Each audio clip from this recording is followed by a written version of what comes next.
Hey there, it's Carly here from Triibe. So, this is day 50 of our vulnerability challenge. I have the honor of having made the halfway mark. It's been quite a journey so far. I certainly feel like I've grown in the journey. 50 more days to go.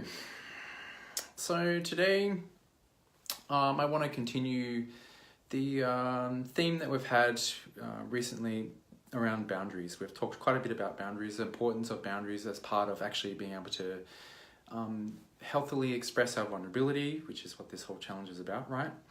We've talked a lot about what boundaries actually are, different levels of boundaries, which could be kind of physical, emotional, thinking style boundaries. We've talked about making requests. The live that Prem did yesterday, she did a great live around making requests. Today I want to talk a little bit more about some of the embodiment and awareness elements of having good boundaries, and also how important these elements are generally for creating connection.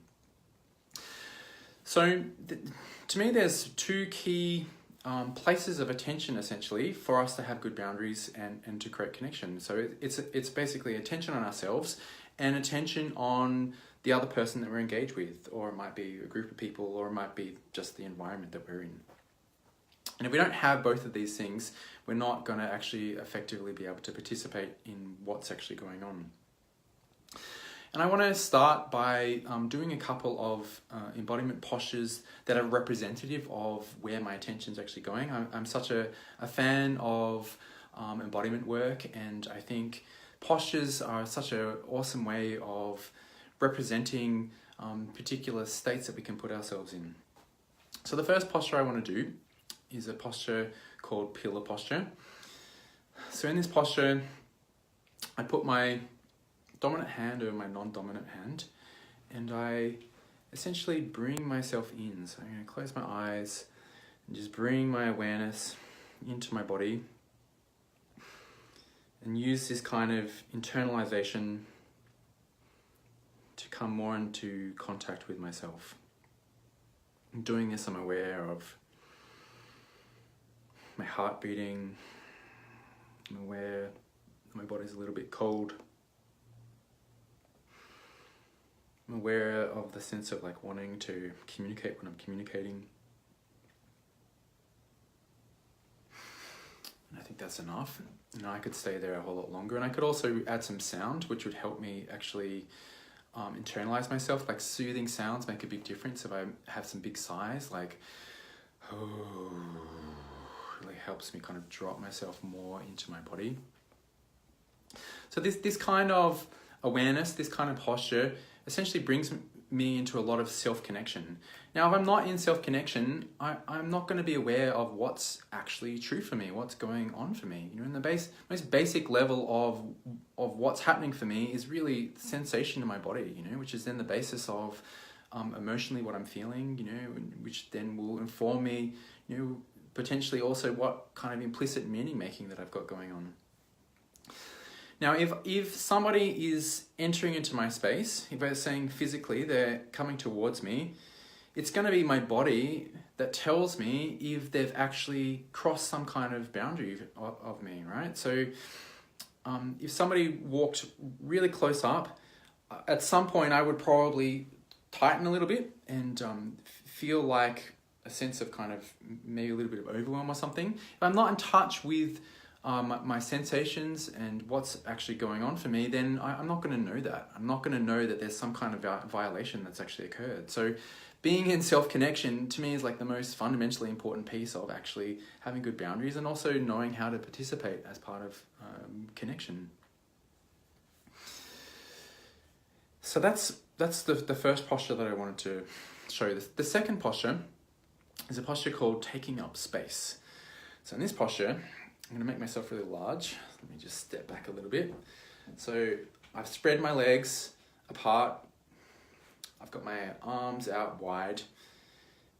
And I'm actually just also starting to take my awareness like out a whole lot. So I'm looking at the camera right now, but peripherally, I'm aware of the room that I'm in. So I have a lot more awareness out. Right? So this is the other direction that I can put my attention. For some people, and this has been true for me, that this kind of posture can be kind of confronting. Like putting ourselves out this much, like taking up a lot of space can be a kind of scary thing, you know, and we're all kind of wired differently, like where our attention actually goes. So this is something that I've been practicing more and more. And this is something that I'll do if I'm giving a talk, and I'll actually do it before doing one of these lives. You know, and I've talked to hundreds of people before, and if I put my attention out and particularly like into the corners of the room, it essentially helps me like kind of hold the audience and not kind of collapse under all of the attention that's coming at me. So this posture is great for having my awareness out, right? So if I'm engaged with another person, having my awareness out means that I can really like see the other person. I can like observe the data of this person coming at me, and I can observe their body language and what they're communicating to me non-verbally, and I can like more clearly just like hear the words that they're saying as kind of the raw data of what this person is communicating towards me.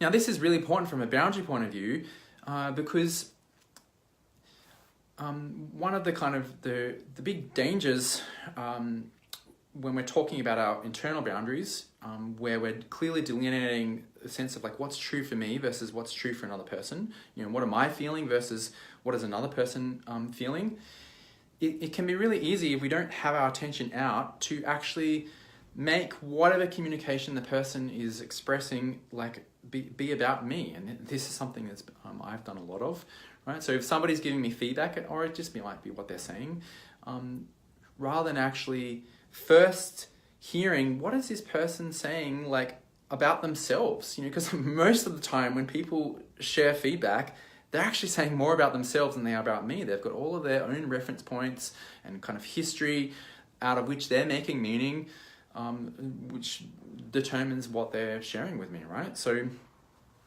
if I don't actually hear that and have the ability to kind of make space for them to share what they're saying, and which if I'm making it mean about me what they're saying, then it's very easy for me to get defenses from that place, and then it can actually be very hard for me to even hear what they're saying because I'm already like preparing justifications or disagreements, right?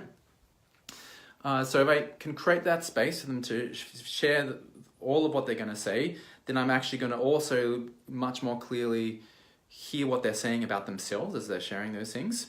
And then I'm also going to have a lot more space to inquire, like ask questions and have curiosity about, you know, what, you know, why are they saying this, and do they have examples, and I can kind of like more clearly understand, you know, what meaning they're making and what had them actually make the meaning that they are and how they're feeling about this situation.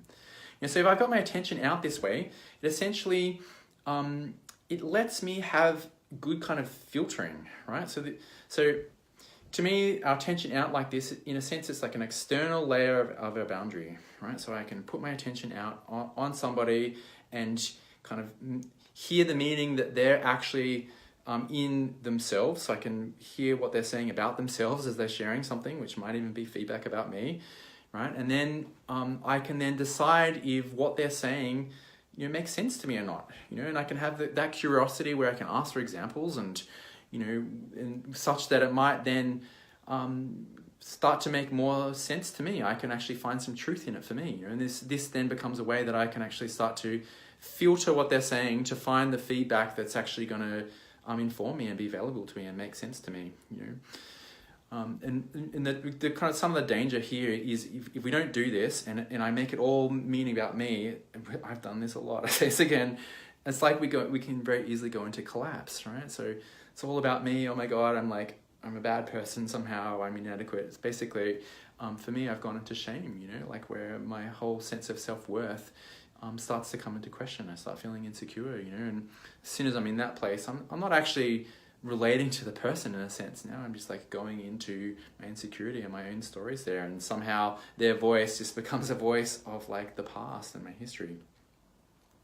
So these two kind of directions of attention, my direction out, which I kind of illustrated using like a taking up space posture, and then my direction in, which I illustrated with a cradle posture. I'm like bringing my attention in. You know, I'm keeping like attention on both of these things at the same time is actually then where we have like kind of versatility in our ability to relate with other people, right? So I can check in with what's true for me and be attentive to my own sensations and knowing where my boundaries actually are and what's actually true for me. I can then have attention on the other person at the same time and see what they're actually saying, and what it means about who that they actually are, and have curiosity about it. And if I'm doing both of these things at the same time, my attention out and my attention in, there's kind of like a healthy space between us in a sense. There's like a healthy distance between us. And so I kind of think of this as like how my attention out is like my external boundary, my attention in is like my boundary into myself in a sense, right?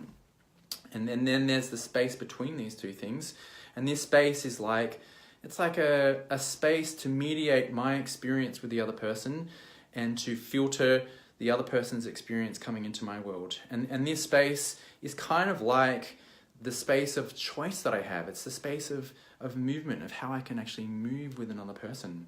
And if I've got this kind of awareness and this kind of ability to embody both this kind of taking up space as well as being in self-connection, then I can dance with somebody. I can have healthy boundaries, and in those healthy boundaries I have safety to intimately connect with the other person. I have safety to actually share my reality, my thoughts and my feelings, and I have safety to actually hear the other person's reality. And it's in this space of us being able to share the fullness of who we are, such that we're not going to kind of go into reaction and entanglement with each other, that we can then have beautiful connection, right? Then we can both kind of feel seen, and we can kind of share our perceptions in a way that kind of is generative, where we can actually like deepen and learn more about ourselves and about each other.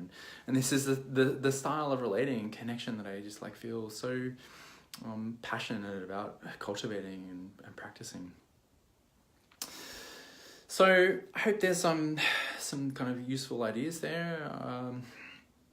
I do think it takes quite a bit of practice doing the things that I've talked about. There's quite a bit to pay attention to in a sense. If I'm paying attention to myself and I'm paying attention to another person, there's like, there can be a lot going on. And I certainly think it's really important at times to kind of be more in one or the other, right? So if I'm like exhausted and I've had a lot going on, coming back to just like being really internalized is really, really important, because that will then kind of resource me. And it's going to be like tiring for me anyway to have my attention out a lot at times, and then other times, if I'm coaching somebody, my attention is going to be like fully out. I'm still going to have some attention on myself because that's actually a source of important information as I'm like learning about this person. But if I'm really in service of another person, I really want to be like observing and hearing them very, very closely. So this is kind of a spectrum and a dance, and it's our ability to kind of do each of them well and kind of be able to move between them and still kind of hold them both to some degree that I think the skillful means is in being able to do this. I hope this has been useful. Good night.